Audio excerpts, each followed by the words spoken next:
Assalamualaikum warahmatullahi wabarakatuh. Halo semuanya, kami dari kelompok 1 akan menjelaskan tentang pergerakan Cilia.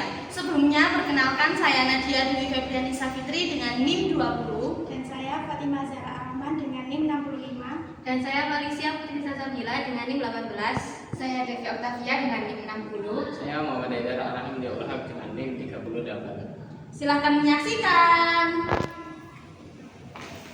Silia adalah struktur kecil ramping dan seperti rambut pada permukaan beberapa sel.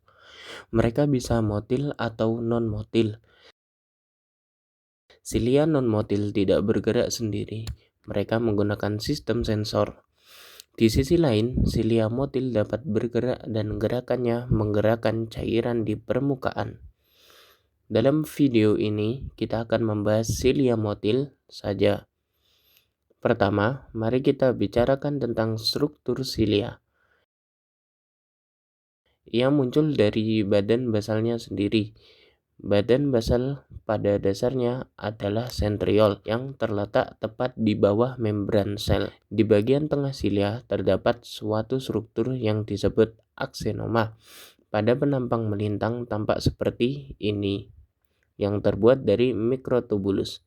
Ada 2 mikrotubulus yang lengkap di tengah strukturnya. Maksud dari lengkap di sini adalah mikrotubulus tersebut membentuk 2 lingkaran penuh pada penampang melintang. Di sekitar pasangan mikrotubulus pusat ini terdapat 9 pasang mikrotubulus lainnya. Pada setiap pasangan ini 1 mikrotubulus lengkap membentuk lingkaran penuh pada penampang melintang. Dan yang satu lagi tidak lengkap, tidak membuat lingkaran penuh pada bagian yang dipotong. Ia menyatu dengan mikrotubulus lengkap seperti ini. Sekarang, setiap pasangan luar dihubungkan ke tetangganya dengan lengan dinen. Pada tampilan samping, kita dapat melihat beberapa lengan dinen menghubungkan pasangan yang berdekatan. Jadi inilah aksonim. Sekarang, seluruh aksenoma ini ditutupi oleh membran sel. Jadi inilah keseluruhan struktur silia. Oke, sekarang mari kita bicara tentang gerakan silia. Silia bergerak dengan gerakan seperti cambuk.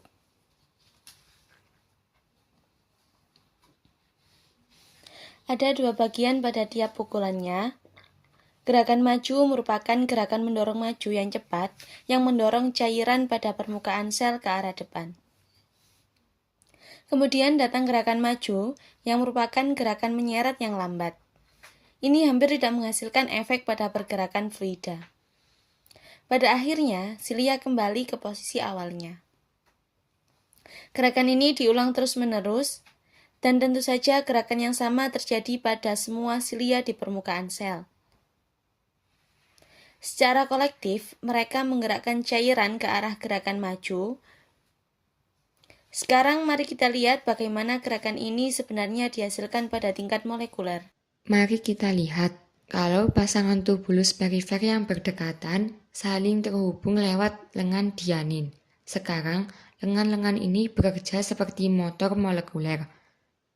Di salah satu ujung, posisinya tetap, dan di ujung satunya merayap ke atas mikrotubulus. Jadi pada tingkat molekuler, sepasang mikrotubulus bergeser dari atas pasangan lainnya. Kalau ini sudah jelas buat kamu, ayo kita lihat gambaran besarnya dan lihat apa efek geseran ini terhadap tingkat silia. Di bagian dasar, semua mikrotubulus terikat pada badan basal. Jadi, mikrotubulus yang merayap itu memang tidak bisa bergerak lurus ke atas. Sebaliknya, gerakan geser itu membuat silia menjadi membengkok. Bandingkan posisi baru ini dengan yang awal. Mikrotubulus tunggal telah bergeser melewati yang lain. Dan pada tingkat silia, pergeseran ini menyebabkan silia menjadi melengkung. Sejauh ini, kita hanya melihat pergerakan antara 2 pasang yang berdekatan. Gerakan terkoordinasi serupa terjadi di antara setiap pasangan yang berdekatan, dan mereka semua bersama-sama membengkokkan silia. Untuk membengkokkan silia ke arah yang berlawanan, lengan-lengan itu merayap ke arah yang berlawanan. Jadi, begini cara gerakan silia dihasilkan.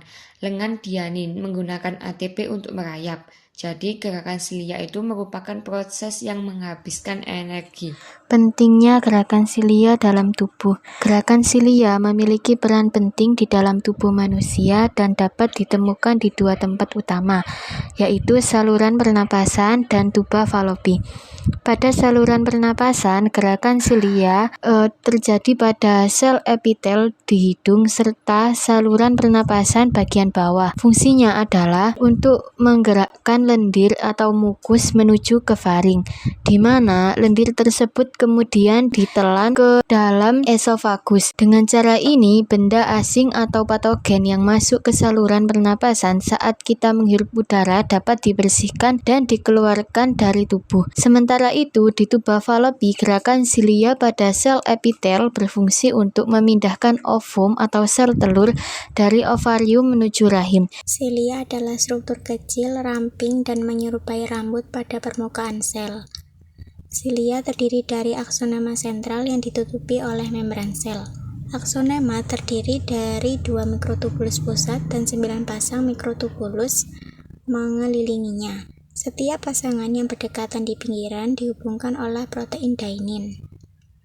Pada bagian pangkal, mikrotubulus terhubung ke badan basal.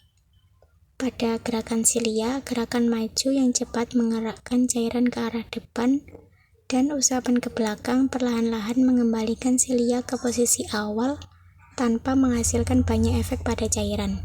Pembekokan silia terjadi karena merayapnya sepasang tubulus di atas pasangan tubulus di sebelahnya. Gerakan silia pada sel epitel saluran pernapasan menggerakkan lendir menuju faring untuk dibersihkan. Dan di tuba falopi ia menggerakkan sel telur dari ovarium ke rahim. Cukup sekian dari kami kelompok 1. Terima kasih. Wassalamualaikum.